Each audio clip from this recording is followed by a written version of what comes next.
Alright guys, this season of Formula 1 is really boring. I like winning and all, but this is ridiculous. Woman, I don't know. I could try and win some races. Nah.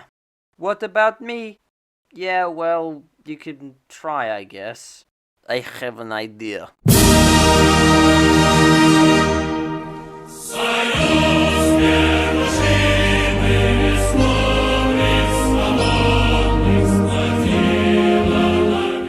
Up until a couple of weeks ago, I was expecting to come on here and say that this Formula 1 season has so far been the worst season of racing that I'd ever seen, and that I'd rather gouge my eyes out with a red-hot spoon. However, I have been more than pleasantly surprised by the last few races. By the way, I do apologize, I've only ever had one opportunity, or maybe not even any opportunities at all, to throw the USSR anthem into a video on this channel in more than a year. So today I'll be going over the main talking points from the season so far. This will be shorter than the WEC season review because we'll be having a full season review at the end of the year. The first 8 races of the 2019 Formula 1 season were incredibly dreary, except for maybe Bahrain. Mercedes carried their momentum from previous years and hit the ground running in 2019. Valtteri Bottas won the season opener in Australia and the Azerbaijani Grand Prix, while Lewis Hamilton won every other race for the German marque. Charles Leclerc did look like he was going to win in Bahrain, but mechanical gremlins for his Ferrari meant that the Mercedes win streak would be unbroken. I mean, considering the past few years, I was disappointed but not surprised. I'm not going to criticize Formula 1 for terrible on-track action like I did with the WEC, because I actually expect better from the WEC. However, F1 has more than made up for this in the past few races.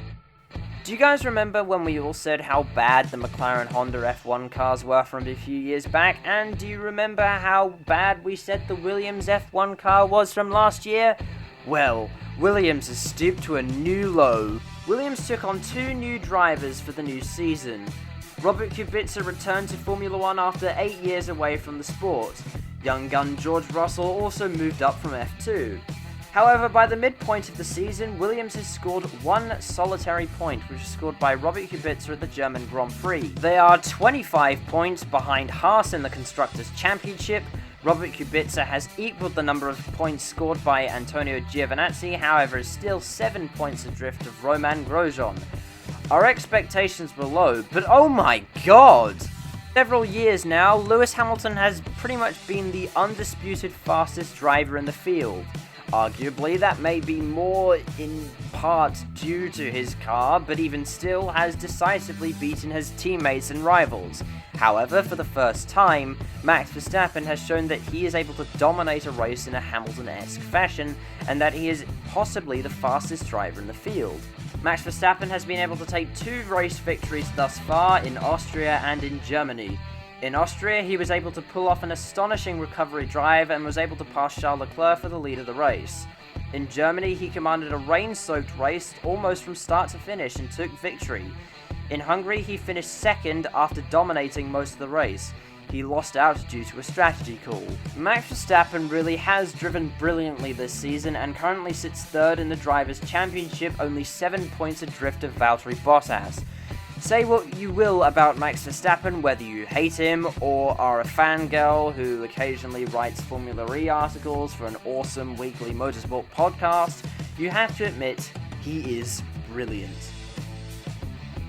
This season became very interesting at the Austrian Grand Prix after Verstappen took victory there following a hard-fought battle with Charles Leclerc. The next 3 races were all interesting for different reasons, the best of which was the German Grand Prix. I have been watching Formula 1 since the 2013 Italian Grand Prix, and out of all the races I've seen, Germany this year was the best F1 race I have ever bared witness to. It was so immensely exciting, and actually being able to see a midfield team or multiple midfield teams fight for a podium and even possibly a win was absolutely immense. Speaking of which, Danny Kvyat drove absolutely legendary, hence my national anthem tribute at the start, which I promise isn't just a really lazy communist joke. I wish Formula 1 was like that every week, but since I know that it can't be, I'll applaud it for putting on an absolutely superb show. Go Kvyat! So this broke relatively recently, so I thought I'd throw it in here since it's probably the biggest change we'll see over the summer break. Following the Hungarian Grand Prix, Red Bull have decided to swap Pierre Gasly out for Alex Albon and have moved the Frenchman back down to Toro Rosso. Now, the move does make sense. Pierre has been rather disappointing in the Red Bull seat this season, finishing a highest of 4th but mostly teetered on the cusp of the points-paying positions. It was probably a smart move by Red Bull to make the switch. I was initially kind of annoyed that they didn't pick Kvyat, especially considering how well he did at the German Grand Prix, but after a quick listen to Midweek Motorsport I realised it makes perfect sense. Red Bull already know what Kvyat can do, so they're trying out someone new. However, if Albon disappoints, they can always put Kvyat in this seat, and, if anything, Kvyat will be a competent number 2. If all else fails, they can always get someone from outside of Red Bull. However, that would be admitting that the RBR Young Driver program has been a failure.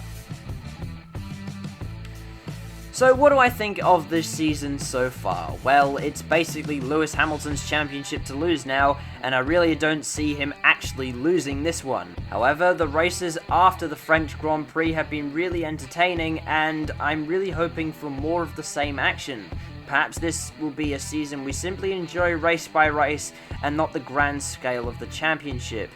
I definitely think Max Verstappen will win a few more races, and it'll be interesting to see how he and Valtteri Bottas fight it out for second place in the championship. It'll also be interesting to see how Alex Albon performs.